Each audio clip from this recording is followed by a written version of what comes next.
Residents of one Daly City neighborhood could be facing some long-term damage after the recent storm. Take a look at this. A truck fell right into a sinkhole there. It happened near Bellcrest Avenue and Westline Drive.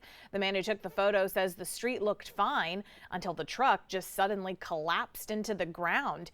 Here's what the scene looked like after the truck was removed. City officials say the collapse may have been caused by a break in a storm line underneath the road, which could have been caused by the storm. I'm glad I wasn't the one that drove into it because that's pretty scary. Normally I'm able to park right in front of my house. I'm a few houses up, and this just kind of deterred me from doing that. Officials say they hope to begin repairs in the coming days. To the North Bay now, where in Petaluma, homes and at least one business were partially submerged during Sunday's storm. The owner of Maselli Hardware says he got a call from the city Monday saying water was at his front door. Workers spent the day mopping the floors and drying out the equipment inside, but you can see just completely submerged there. The owner says it's the first time they've had flooding at this spot in 30 years. By the time I came in the door, water was already in my back of my store by about an inch, and then it just started coming in the doors, and before it was all over, we had about 7 inches in the store. Elsewhere in the city, one man took an inflatable raft to help evacuate his neighbors from the waist-deep waters. Other people were throwing away furniture that was ruined by flooding. Petaluma's director of public works says the rain simply overwhelmed their system. A business owner in Marin County is trying to make the best out of a bad situation. That historic rainfall caused the nearby Corte Madera Creek to rise to unsafe levels. The rising water forced authorities to shut down San Anselmo Avenue for hours on Sunday, and residents were told to get to higher ground. Businesses scrambled to try and shut everything down while getting their customers and employees out of danger. Fairfax was out of power, part of San Anselmo, and Ross right down the street was out of power. So people were coming here, and at 5 o'clock, Central Marin Police Authority said, everybody out. Waters didn't rise any higher. Police reopened the road a few hours later. Meanwhile, this was the scene in San Francisco. Officials say roughly 700 trees or branches came down across the city. The largest one that our cameras saw was along Montalvo Avenue in San Francisco's Forest Hill neighborhood. While most people didn't have a huge fallen tree in their front yard, they were still coping with the aftermath of the storm. I did go running around the house at night finding leaks and actually had to put out some pans. People's windows leaking and roofs, and how are you going to get a roofer to come out now because everyone has roofs and gardens need to be fixed. Public Works crews did remove this big old tree off of Kensington Avenue after it smashed the window of a car that was parked across the street. Well, despite Sunday's storm, organizers with Outside Lands say the show will go on. The three-day festival returning to San Francisco's Golden Gate Park on Friday. Festival organizers say they paused operations during the storm but restarted work Monday morning. They're still on schedule to open the doors on Friday. I know a lot of people really excited to get back to Outside Lands this year.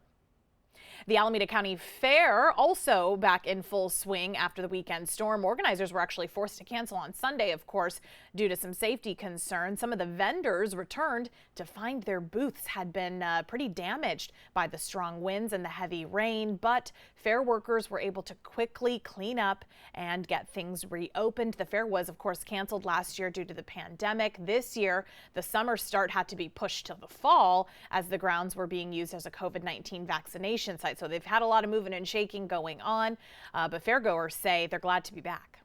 I think it's good to be able to get out and just have fun once again, this going back to the normal. I'm just glad everything's intact and we're able to have fun. Love this area, we love the town, we love the community, and it's just great to be back out and hanging out with everybody. Weather is not much of a concern for the rest of the week. The fair does run through Halloween. Masks outside are optional for attendees. Take a look at this. Mud and rocks from a huge rock slide now covers a stretch of Highway 70 in Butte and Plumas counties. This is all within the burn scars from the Dixie Fire east of Chico. Garage Paul Sungha takes a closer look at the damage done. If you wondered how strong this latest storm was, look no further. The heavy rain forcing large rocks down the slope and onto Highway 70, and it's not stopping. We just had even more debris come down. This mud and rock slide near the Feather River Canyon just north of the town of Polga was one example of the damage caused by this storm. Some are smaller, some are bigger. Crews Monday busy cleaning up smaller rock slides and debris flows caused by the massive storm.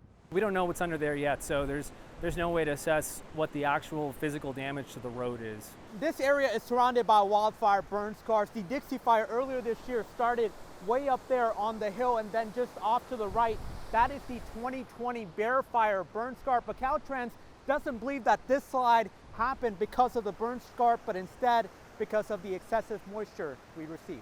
This area in particular received more significant rainfall in the areas around it. As water continues to run through the rocks, officials fear more rock slides could happen, which is why they're being cautious with the cleanup efforts. It's actually a real important road. And for many communities, it's their lifeblood. For Michael Ramirez, it could add a few hours to his commute if the highway remains closed. We actually have to get to work in order to feed our families and stuff. So in a time like this, with all the catastrophes that are going on and stuff, you know, it's important to have the main streets open and stuff. So hopefully get it fixed pretty soon. This is a tremendous inconvenience for the traveling public that depends on this road. But rest assured, we're going to try to get this taken care of as quickly as possible. Downed trees and branches are also a big problem all the way down in Santa Cruz Mountains. Powerful winds toppled trees and it's snarling roads, making it pretty dangerous to drive. Some drivers had to navigate between 3 tall trees that fell on power lines along Lompico Road. And I'm just sitting there, and all of a sudden I could hear the cracking and popping, and I kind of like braced myself, and then the whoosh. And I'm thinking, please don't destroy the house. We had power lines down everywhere, so people were afraid to walk anywhere.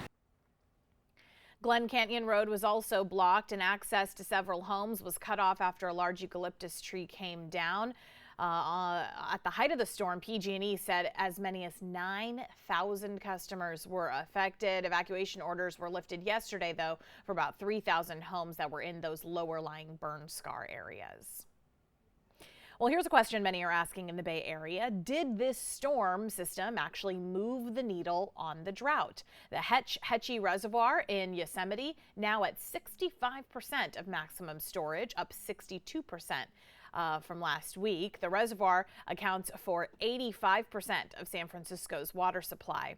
The Mokelumne Basin in the Sierra Nevada is where East Bay Mud generates most of its water supply. It got about 8 inches of rain in the past 9 days. This is about a third of all of the precipitation that was generated all of last year.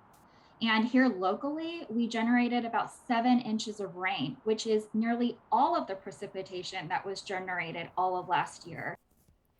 East Bay Mud System is now around half of its normal average of 78% capacity for this time of year. The Marin Water District has less than half of its typical average of 67% capacity. So drought conditions also even more severe in Santa Clara, where the storm only generated an increase in capacity of 1%. So that needle, while it may have moved slightly, doesn't seem to have done everything that we need it to do.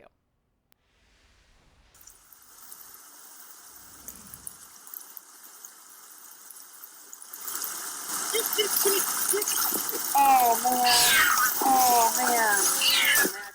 man. Wow, a Sacramento man walked through waist-deep floodwaters to rescue a cat. Skip Campbell and his wife were home.